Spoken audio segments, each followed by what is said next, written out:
Hai kamu. Iya, kamu. Izinkan aku untuk mengutip salah satu puisi yang ditulis oleh William Shakespeare. Aku cukup menyukai beberapa karyanya. Ya, katakan saja drama yang paling terkenal, Romeo dan Juliet. Tapi kali ini bukan drama itu yang ingin aku kutip. Sebuah puisi yang pernah dia tulis. Judulnya Sonnet 18. Shall I compare thee to a summer's day? Lalu kupikir, memangnya harus aku membandingkannya? Musim panas di sini itu sangat menyengat, bahkan lebih menyengat daripada sengatan lebah. Sangat menyiksa memang. Tapi kamu itu jauh daripada kata-kata itu. Hari itu seketika menjadi sejuk. Awan-awan beriringan datang untuk menutupi cahaya matahari yang masuk. Bukan karena mereka sedang bertengkar, tapi aku yang menyuruh awan-awan itu untuk menutupi cahaya matahari agar kamu tidak banjir keringat. Satu kalimat pertama yang muncul ketika aku melihat senyum di bibirmu. Sebenarnya siapa kamu? Hadir dalam sebuah ketidakhadiran, ada dalam sebuah ketiadaan, dan muncul dalam sebuah ketidakmunculan. Keberadaanmu seketika membuat daratan itu bergetar hebat. Dataran, kosong, dan tandus yang hampir tidak ada kehidupan di dalamnya. Seketika itu, daratan itu menjadi hijau, seperti gurun pasir yang ada di negeri-negeri Arab. Kau hadir memberikan keajaiban pada dunia kosong itu. Bukan lagi sebuah warna, tapi lebih daripada itu. Karena itu, kali ini, izinkan aku untuk meromantisasinya. Malam hari itu, uap kopi panas membasuh wajah, menyelimuti indera penciumanku. Aku berjalan pada ayunan tua yang entah kapan sudah berdiri di sana. Dari usianya sudah kurasa seperti puluhan tahun dia berdiri di sana, menunggu seseorang untuk naik ke atasnya. Nampak jelas pada kaki-kaki yang telah karatan itu, perjuangannya dalam menunggu itu tidak perlu dipertanyakan. Untuk pertama kalinya aku naik, menyapa ayunan tua itu sambil memegang secangkir kopi di tanganku. Bagaimana kabarmu? Tanyaku pada ayunan tua itu. Aku tersenyum ketika ayunan tua itu berusaha untuk membalas sapaku dengan hembusan angin yang membelai rambutku. Aku tahu, sangat sepi kan? Kau hanya diam di sini, memperhatikan dan menonton waktu yang tak pernah lelah untuk berjalan. Kadang rasanya, sekali saja kau ingin mengajak waktu untuk bermain, tapi tidak bisa, karena kau tahu, kau dan waktu itu hidup di dunia yang berbeda. Satu tegukan jatuh, aku menarik nafas dalam sebelum akhirnya salah satu temanku datang untuk menghampiri. Sendirian saja, katanya, kemudian berdiri dan bersandar pada tiang ayunan tua itu. Bagaimana kelihatannya? Balasku disusul tegukan kopi berikutnya. Tugasmu sudah selesai memang. Beberapa masih harus diselesaikan, tapi biarlah. Aku ingin istirahat sebentar. Ngomong-ngomong, tidak biasanya kau sendiri. Kata sendiri itu menghantamku. Dan seketika aku berpikir, kata sendiri itu selalu dikonotasikan dengan sesuatu hal yang negatif. Memangnya kenapa? Apa yang salah dengan kesendirian? Sebab ketika kita mati nanti, kita juga akan sendirian. Bahkan ketika kita lahir, sebenarnya kita sendiri. Ya walaupun ditemani dengan tawa atau tangis bahagia. Aku memang selalu sendiri. Apa maksudmu? Aku tahu. Maksudku, kau tidak mengundang yang lain ke sini. Mereka sedang sibuk dengan pekerjaannya. Beberapa yang lain juga sedang istirahat. Dan sisanya mungkin sedang merenungi hal-hal yang menjadi peringatan tadi. Tidak ada orang lain yang bisa diundang kecuali mereka datang sendiri, sepertimu. Dia tertawa kecil. Dan kenapa kau tidak melakukan salah satu dari apa yang kau sebutkan tadi? Karena aku sedang melakukan yang keempat.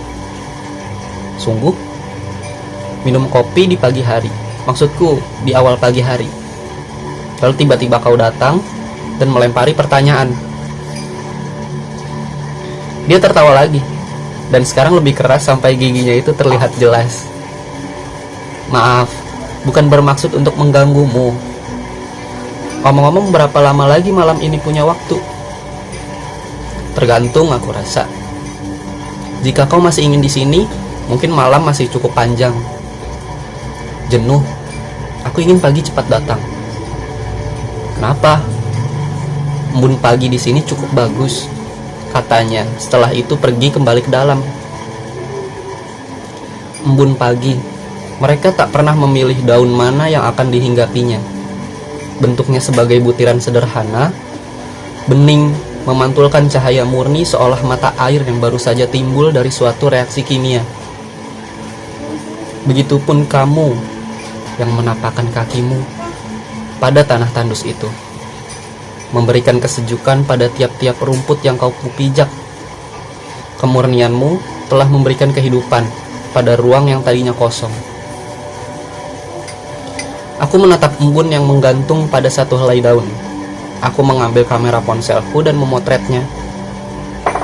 Cantik, pikirku. Sejenak aku kembali terdiam. Apakah bisa aku memotret dirimu yang membuat sejuk tanah tandus itu? Biarkan aku menyimpan itu pada album kenangan.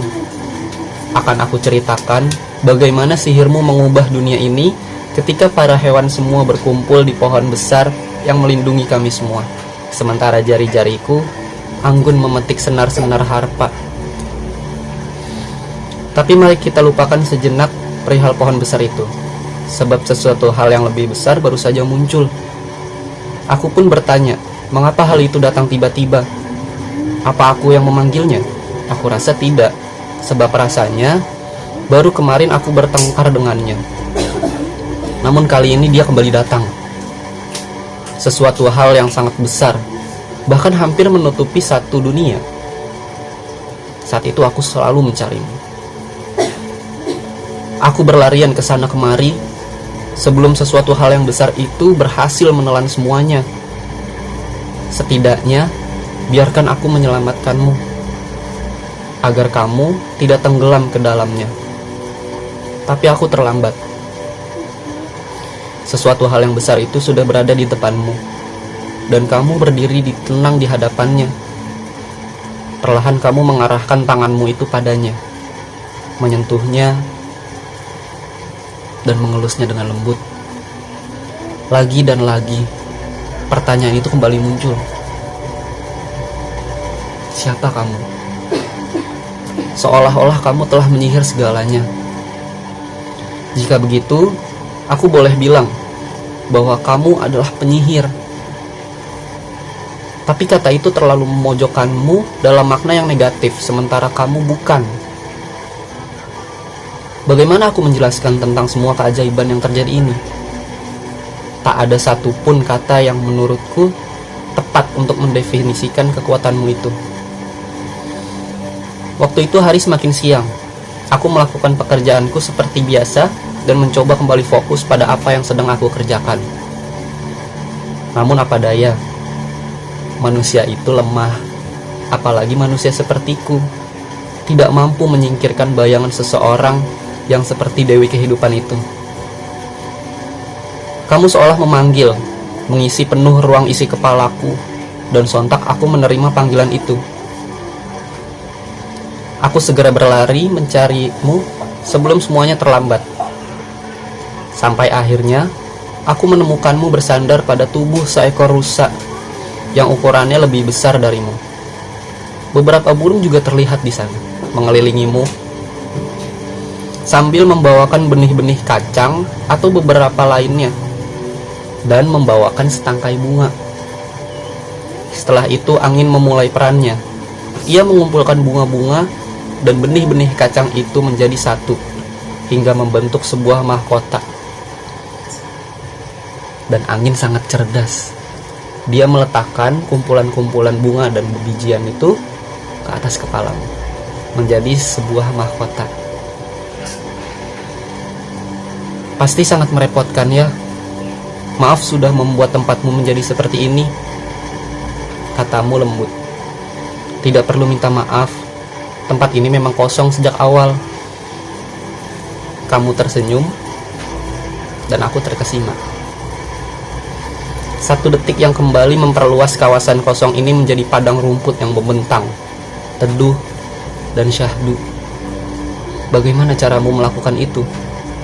Sihirmu tanpa kata muncul tiba-tiba dan mengubah segalanya. Tapi satu hal yang aku sadari, itu menguras energimu. Kamu perlahan nampak pucat dan lemah. Kamu baik-baik saja? Tanya aku. Kamu hanya mengangguk. Aku hanya butuh sedikit obat. Pikirku saat itu langsung tertuju pada kondisimu. Tidak. Kamu tidak boleh menghilang. Kamu tidak boleh pergi. Karena itu aku perintahkan burung-burung itu untuk membawa tanaman herbal yang tersebar di tempat-tempat ini. Aku meracik obat itu, lalu memberikannya kepadamu. Ini tidak akan menyembuhkanmu, katamu, tapi aku bersikeras. Setidaknya, ini dapat menghambatnya, balasku.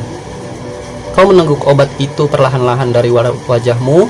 Aku bisa tahu kalau kamu itu bukan orang yang senang minum obat. Maaf, kataku, karena sudah memaksamu meminum obat itu. Tapi ini harus kulakukan, sebab tempat ini masih membutuhkanmu. Sungguh. Kau tertidur pulas setelah meminum obat itu. Saat itu keputusanku muncul. Tidak peduli siapapun dirimu, tidak peduli dari mana kamu berasal, aku ingin menjagamu. Bahkan ketika matahari sudah terbenam, aku ingin tetap berada di sisimu. Izinkan aku untuk menjadi satu-satunya bintang yang menerangi malammu. Izinkan aku untuk menjadi satu-satunya bunga musim semi yang membuatmu tersenyum. Izinkan aku untuk menjadi satu-satunya api yang menghangatkanmu saat musim dingin tiba. Izinkan aku untuk menjadi satu-satunya dalam hidupmu. Kamu telah memberikan kehidupan pada tempat kosong ini dengan sihir ajaibmu. Maka izinkan aku untuk menuliskan kehidupan ini untukmu. Hanya kamu dan aku. Setelah itu aku kembali membuka puisi yang pernah ditulis oleh Shakespeare. Kembali pada sonnet 18. Sungguh sempurna ketika dia mencoba memuji kekasihnya melalui tiap-tiap baris untaian kalimat itu. Aku melihatmu bermain dengan hewan-hewan kecil selagi aku membaca syair indah itu. Saat itu juga, aku tenggelam dalam makna yang ingin disampaikan oleh Shakespeare pada syairnya. Shakespeare memang benar, bahwa kau lebih indah dan lebih hangat dibandingkan musim panas. Thou art more lovely and more temperate. Bahwa matahari meredup dibanding cahayamu. Sometimes to hot the eye of heaven shines, and often his gold complexion dimmed. Bahwa cahayamu tak akan pernah padam. But the eternal summer shall not fade, nor lose possession of that fair souls. Sampai pada akhirnya, walau musim panas telah berakhir, tidak akan kehindanganmu. Selama manusia masih bernafas, selama mata masih mampu melihat, kamu akan tetap abadi dalam keindahanmu. Untukmu yang telah tiba di pulau ini, untuk kamu yang telah mengubah dataran ini, untuk kamu yang telah menyebar sihir ke ruang ini, dan untuk kamu yang telah dengan jelas memberikan kehidupan tersendiri pada kehampaan ini. Genggam tanganku dan jangan pernah kau lepas. Pun aku tak perlu kau tanya, langkah kakimu anggun berlari menyusuri tangan ini. Gemerlap kecil menemani setiap langkah, kembali dengan sihirmu. Akan kutunjukkan padamu betapa indahnya langit malam di pulau ini. Akan kutunjukkan kepadamu betapa besarnya lautan di sini.